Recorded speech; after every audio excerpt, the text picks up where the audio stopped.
On the quiet edge of the Kimbari River, where the forest meets the water's gentle flow, a tiny fawn finds herself lost and alone. With trembling legs and a heart full of fear, she struggles against the rushing current. But fate has something unexpected in store.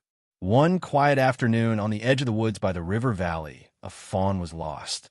It wandered around looking for its mother, legs shaking and eyes filled with worry. A faint cry echoed in the gentle breeze that blew across the water. Suddenly, it stumbled into the rushing water. The cold, muddy water swept it away from the shore in a flash. It struggled, its small legs unable to resist the whirlpool. Its eyes were wide open, its mouth screaming for help, a desperate sound echoing through the wind and waves. It was engulfed by the water and then floated up. As if it was about to lose all hope, there was no sign of its mother, only the threatening waves all around. Panic made it slam its feet into the dirty water that was squeezing its small body. Its belly was full of water, its ears trembling with cold and fear. It struggled to breathe, each breath choking in the midst of indescribable terror. Almost exhausted, it still tried to call for help one last time. Unconsciously, a large wave swept across, causing its body to spin around, drifting near a tree branch. But no one was there, and the little deer seemed to be about to sink for the last time.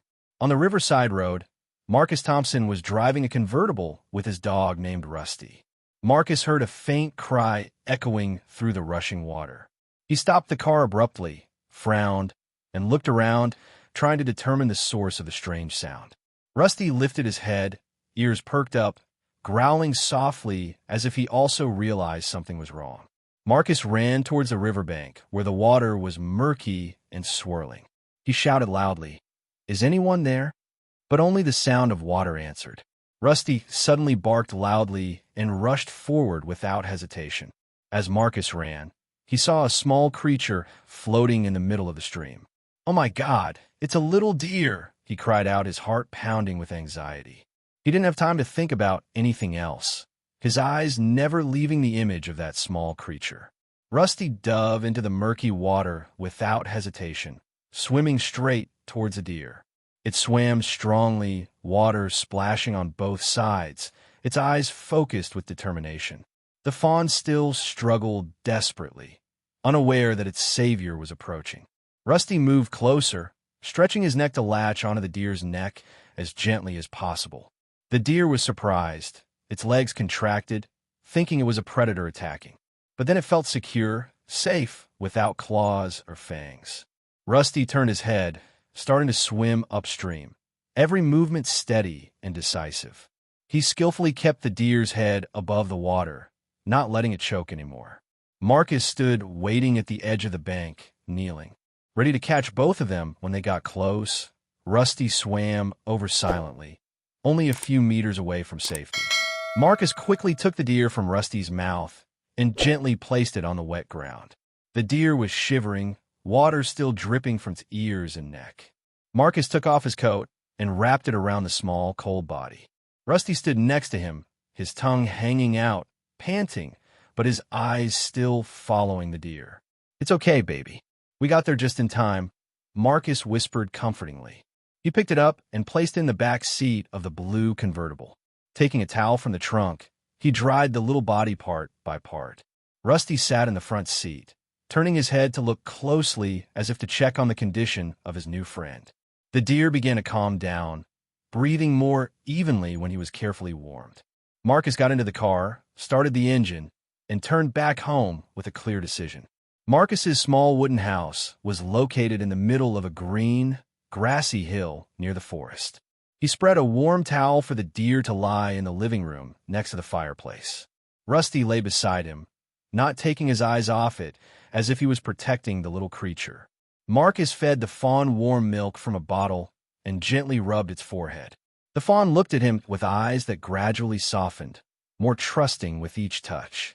The next day, it was able to stand up, taking a few small steps in the backyard. Marcus named it Pepper because of the cute white spots on its back.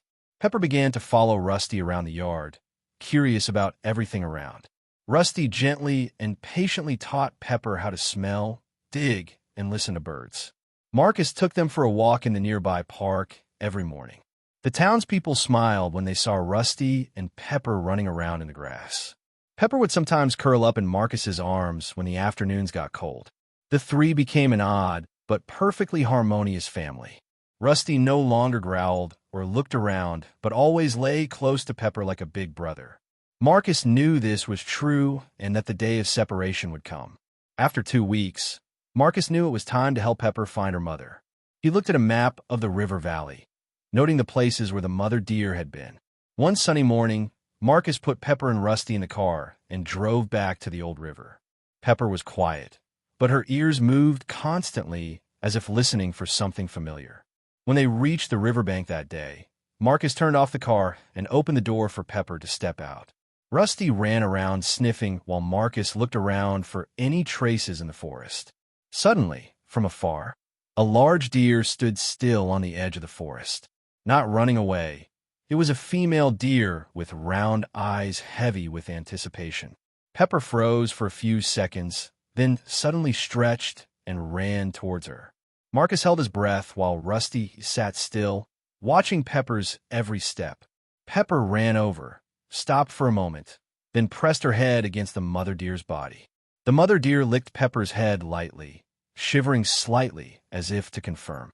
Marcus looked at the reunion before him with tears in his eyes, his heart tightening with happiness. Rusty barked softly as if to say goodbye.